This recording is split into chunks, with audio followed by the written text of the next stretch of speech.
pagi, siang, sore, atau malam. Perkenalkan, nama saya Davi Nugroho dengan NIM 240601221300074. Pada kesempatan kali ini saya akan mempresentasikan hasil tugas besar saya. Nah, pertama-tama aku akan menjelaskan dataset saya, yaitu dataset tentang penggunaan helm. Nah, kenapa dataset ini layak untuk diteliti? Karena dataset Indonesia sendiri memiliki peraturan yang mewajibkan pengguna kendaraan motor, baik pengemudi maupun penumpang, untuk menggunakan helm. Tapi masih banyak pengguna kendaraan bermotor yang tidak menggunakan helm. Maka dari itu saya membuat model untuk melakukan deteksi penggunaan helm. Oke, yang pertama-tama aku akan mempraktekkan contoh anotasi dataset untuk membuat dataset ya. Kita upload file dulu. Contoh kita upload file ini. Save and continue. Oh ya, ini untuk pelabelannya itu dilakukan di RoboFlow ya. Nah, setelah data berhasil di-upload, kita klik label myself. Nah, ini kita mulai lakukan bounding box, kita klik B atau tools ini. Nah, kita lakukan bounding box pada sisi-sisi objek, yaitu sini objek. Nah, untuk kelas yang saya gunakan tuh ada 3, yaitu kelas helm, no helm, sama pengemudi. Nah, di sini kita berikan ini untuk kelas pengemudi.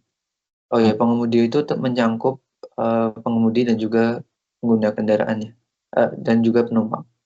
Nah, di sini kita bounding boxin pada bagian kepala pengemudinya. Di sini kita kasih keterangan karena menggunakan helm, maka kita kasih keterangan helm. Nah, ini kita udah berhasil menganotasi datanya. Lalu kita klik ke si helm. Nah, terus kita tambahkan satu image ini yang udah kita contohkan ke dataset. Add one image sebagai data training. Nah, sekarang kita udah memiliki 285 image sebagai 285 dataset ya. Citra untuk datasetnya. Ini kemarin udah aku labeli sendiri, ini tambahannya. Nah, setelah itu kita bisa melihat contoh dataset yang telah dianotasi, ini yang barusan dianotasi. Nah, ini contoh untuk dataset lain yang telah dianotasi. Nah, ini maaf agak ngeblur sebenarnya nge-lag. Nah, ini ada dataset, ada kelas pengemudi, kelas helm, ini untuk kelas yang no helm. Nah, dan lain-lain itu adalah contoh dari datasetnya. Selanjutnya kita akan membuat kumpulan citra ini menjadi dataset yang siap digunakan untuk di collab nantinya, karena saya akan menggunakan collab untuk pembuatan modelnya. Setelah pre-processing kita skip aja, nanti kita akan resize pada di collabnya. Augmentation juga kita skip aja karena Julu sudah memiliki sistem augmentasinya dia sendiri. Kita langsung create. Nah, di sini kita udah berhasil mengupload dataset ya, mengupload dataset yang siap digunakan. Oke, lalu kita masuk ke collab-nya. Nah, kita pertama konekkan dulu dengan runtime dari collab-nya menggunakan GPU T4. Nah, pada bagian sel ini, yang pertama ini kita akan melakukan install untuk RoboFlow PYAML dan juga Ultralytics agar bisa menggunakan mengakses dataset yang telah dibuat di RoboFlow dan juga menggunakan model dari Ultralytics. Kita run dulu.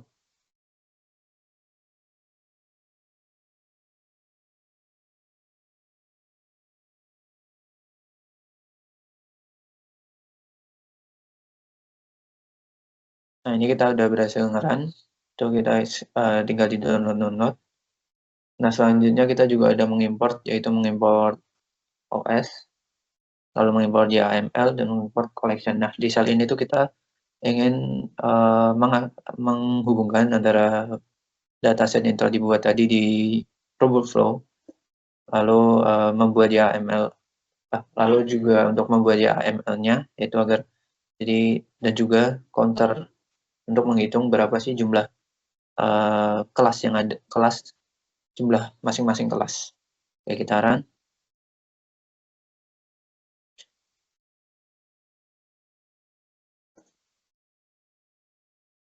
Nah, setelah berhasil kita dapat mengetahui bahwa jumlah kelas pengemudi yaitu 1.247, kelas helm 1.034, dan juga kelas no helm berjumlah 349.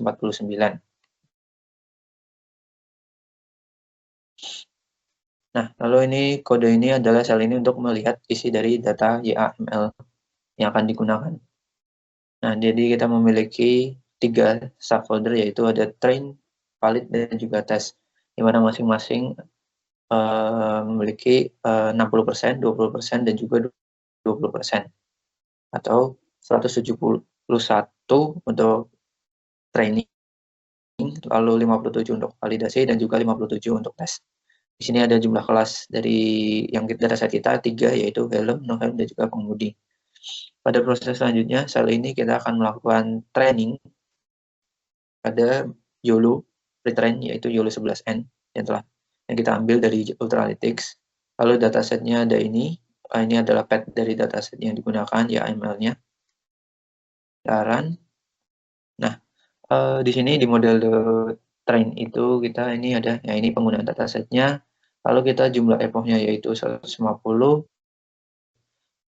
Nah, image size ini yang akan menjadi resize, yaitu membuat data ukuran citra dari dataset itu semuanya menjadi 640 kali 640.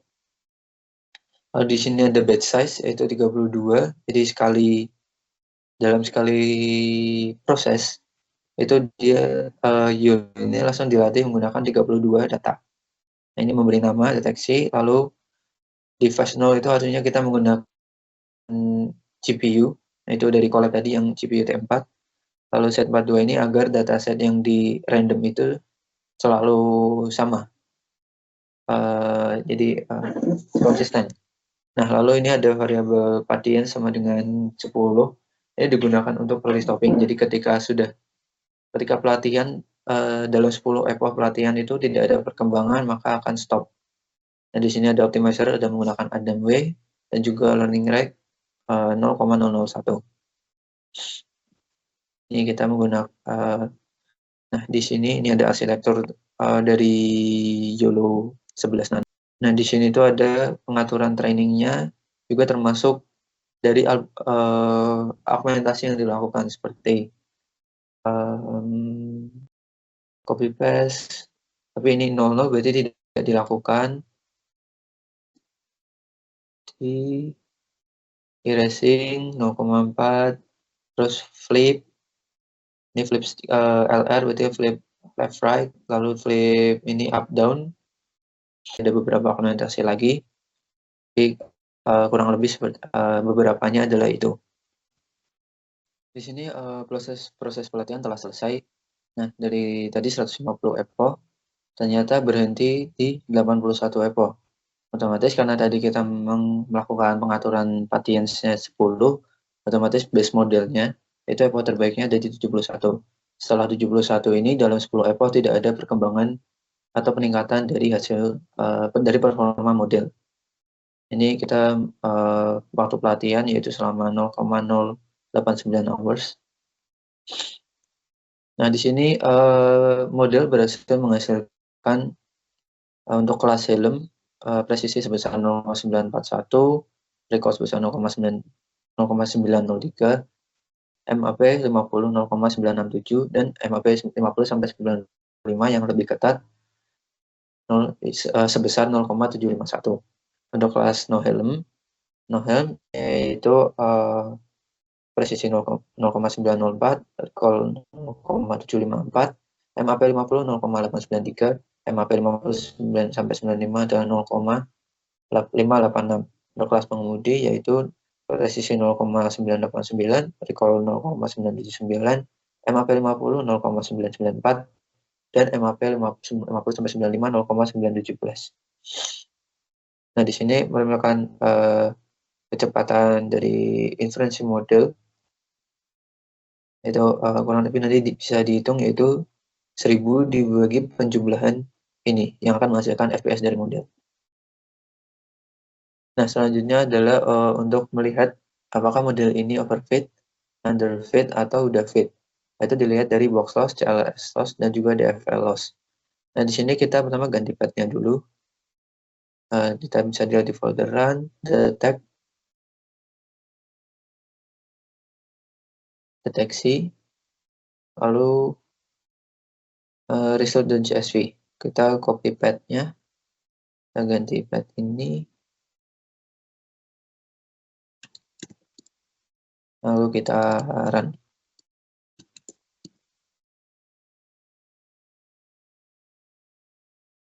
Nah, dapat dilihat dari ketiga loss tersebut menunjukkan penurunan yang stabil sampai akhir, yaitu baik di box loss, CLS loss, dan juga DFL loss.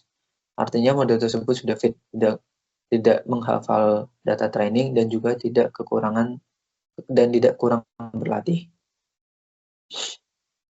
Nah, di sini kita akan melakukan deteksi pada salah satu contoh dataset ya. Itu aja kita ambil dari dataset testing, kita ambil image-nya, kita copy path, lalu kita masuk path-nya ke sini, kita run. Di sini,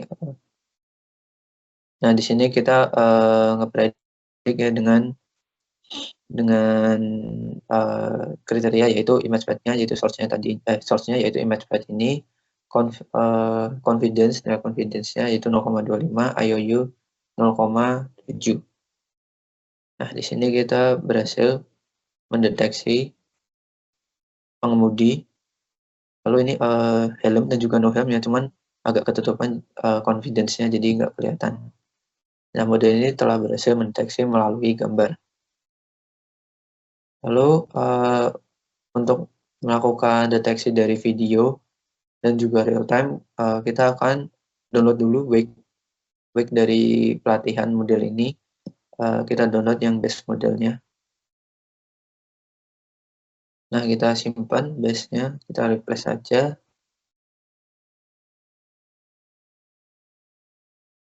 Streamlit-nya ini.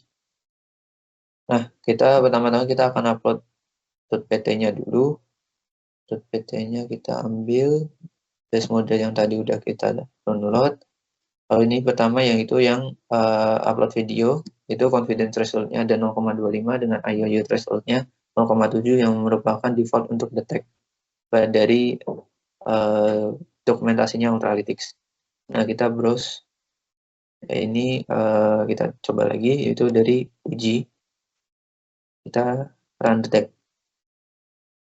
Nah, ini video yang kita masukkan tadi udah berhasil dideteksi. Kita download. Kita timpa aja yang hasil sebelumnya.